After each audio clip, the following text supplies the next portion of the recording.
This is Mr. Ray, and this is the story of how Dory finds her family.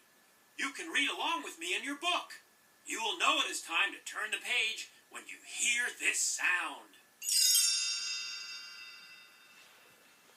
Oh, let's begin now. Dory was a baby blue tang fish. She lived with her parents, Jenny and Charlie. But Dory was not like other fish. She suffered from short-term memory loss. Dory's parents tried to help her with her memory, but nothing seemed to work. One day, her parents taught her how to play hide-and-seek. Her parents hid while Dory counted. But Dory quickly forgot about the game. When her parents came out of their hiding spots, Dory was sad that she had forgotten again. When she was little, Dory was separated from her parents. Alone, she wandered the ocean looking for them. As Dory swam, she asked the different sea creatures she met for help. As the years passed, Dory forgot all about her parents. She knew she was looking for something, but she couldn't remember what.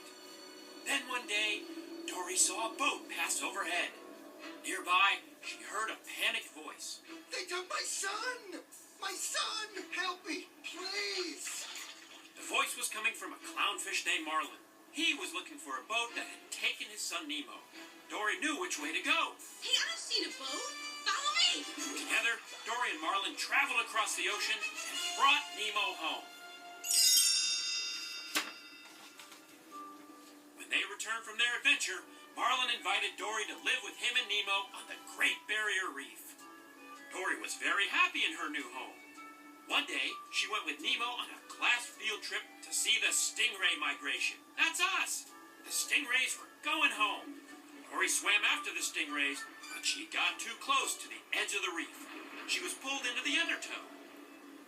As her whole world went black, she had a fuzzy memory of her parents. When Dory woke up, she had a strange feeling. I remembered something. I actually remembered something important. Marlin asked her what it was, but she couldn't remember. But Nemo had overheard Dory muttering about the jewel of Morro Bay, California. When he told Dory what she had said, it triggered another flashback. My family! I remember my family! They're out there somewhere. Let's go. We have to go. Dory raced off, but Marlin pulled her back. No, Dory, California's all the way across the ocean. How come every time we're on the edge of this reef, one of us is trying to leave? For once, can't we just enjoy the view? Dory looked at Marlin sadly. Please. All I know is that I miss them. Do you know what that feels like? Marlin remembered how much he had missed Nemo when he was gone. Marlin sighed. I know what that feels like. He and Nemo agreed to go to California with Dory. With the help of Marlin's sea turtle friend Crush, the trio soon made it across the ocean. When they got to Morro Bay, Dory swam around shouting for her parents. A group of hermit crabs tried to shush her, but they were too late. Dory had woken a giant squid. The squid chased the trio and grabbed Nemo. But the squid lost its grip, and the friends were all flung into a nearby kelp forest. As Marlin comforted Nemo, he lashed out at Dory. Go way over there and forget. It's what you do best. Upset, Dory went to find help. Suddenly, she heard a voice. Dory swam to the surface, calling out to Nemo and Marlin. Guys, I found help. Marlin and Nemo caught up with Dory just in time to see a pair of hands grab her and take her away in a boat.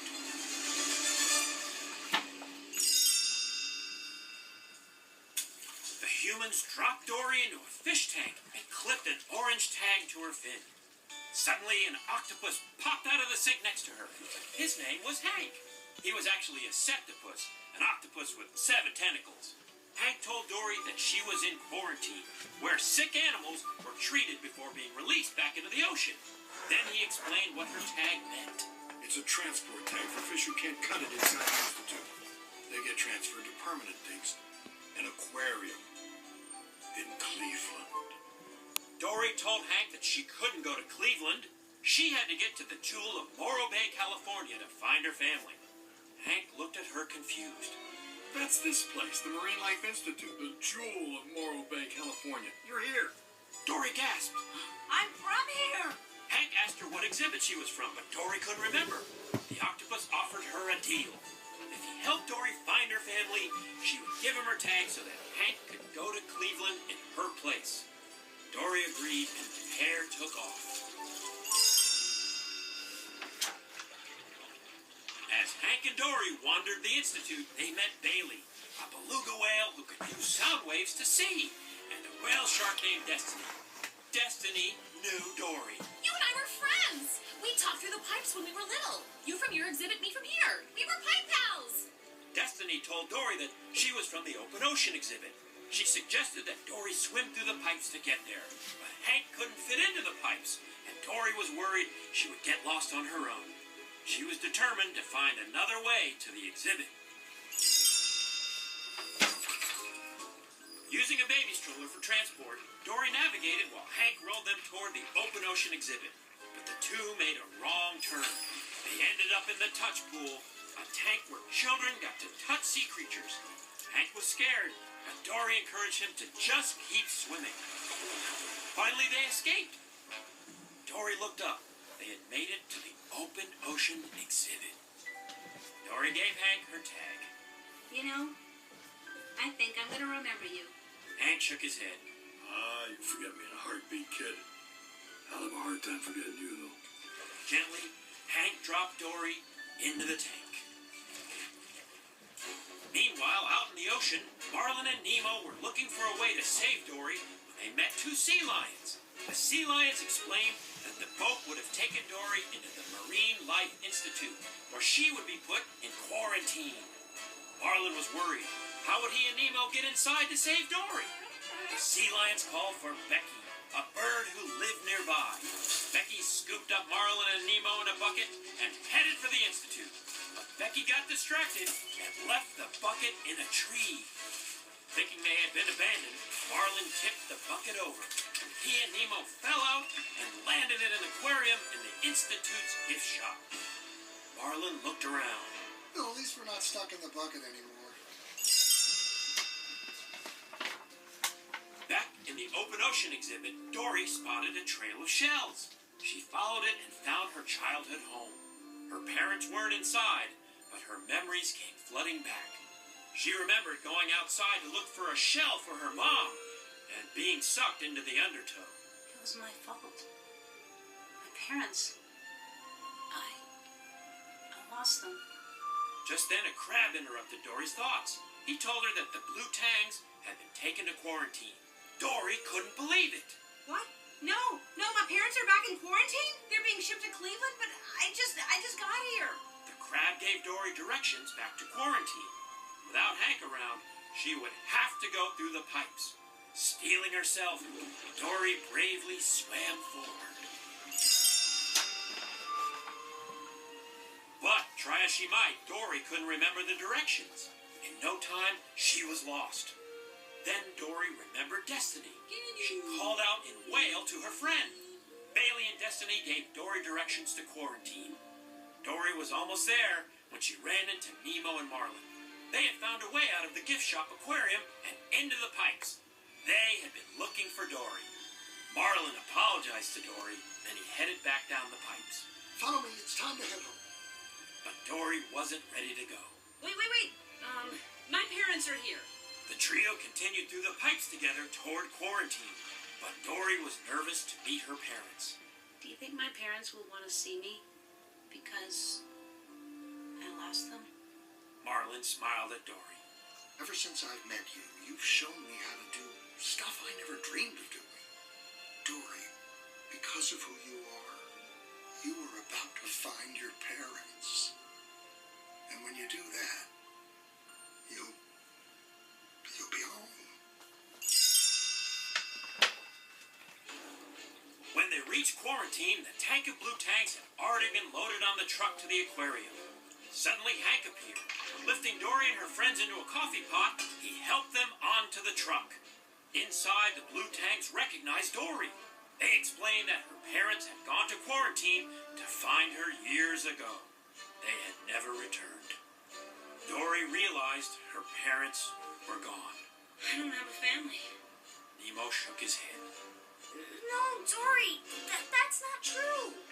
Dory swam backward into the coffee pot and was scooped up by Hank. Looking in the pot, he was surprised to see that Marlin and Nemo weren't there. Your orange friends are on their way to Cleveland. Suddenly, an Institute worker grabbed Hank. Surprised, Hank dropped Dory. He watched horrified as the little blue tang spilled onto the floor and down a drain to the ocean.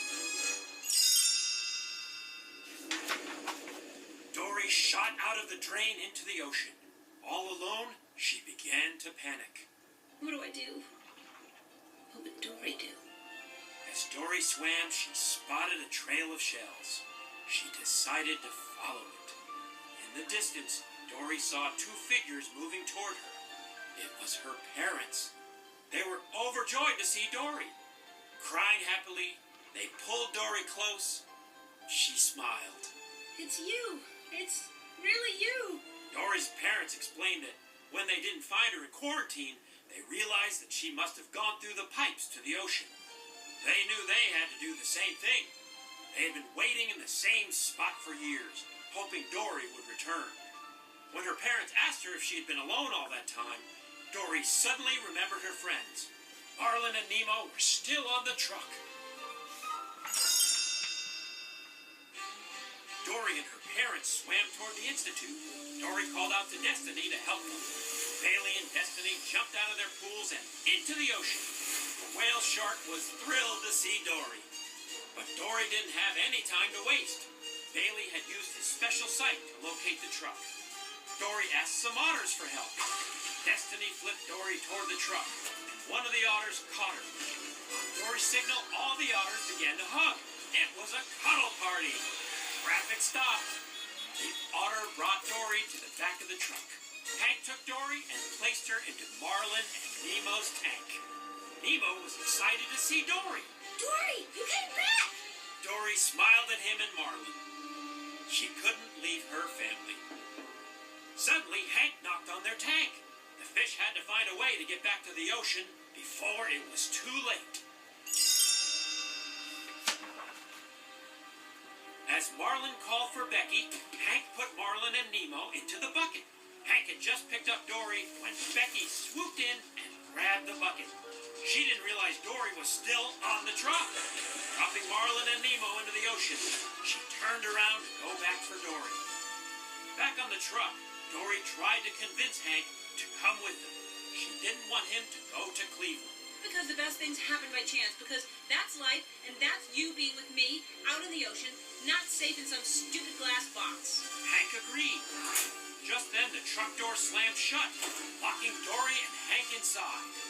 Hank was ready to give up, but Dory refused. There's gotta be a way. There's always a way.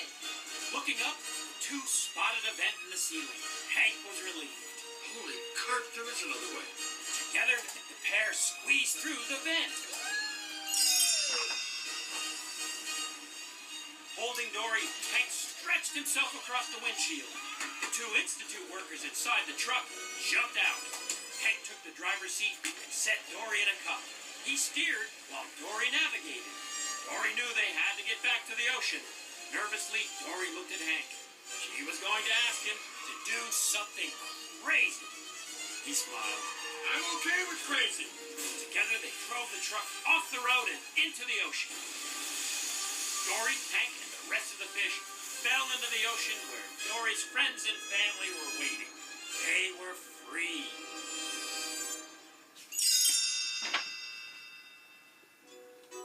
A short time later, Dory found herself back on the Great Barrier Reef. Hank, Destiny, Bailey, and her parents had come to live with her, Marlin, and Nemo. One day, Marlin followed Dory to the drop-off. He was worried that she would forget where she was going and get lost. Dory stopped at the edge, looking out into the vast blue. Then she turned to Marlin. I was just enjoying the view. Marlin settled next to Dory and turned around. Wow. It really is quite a view. Dory looked behind her. Her combined family was gathered together, smiling at her. Dory had a feeling she'd remember this moment forever.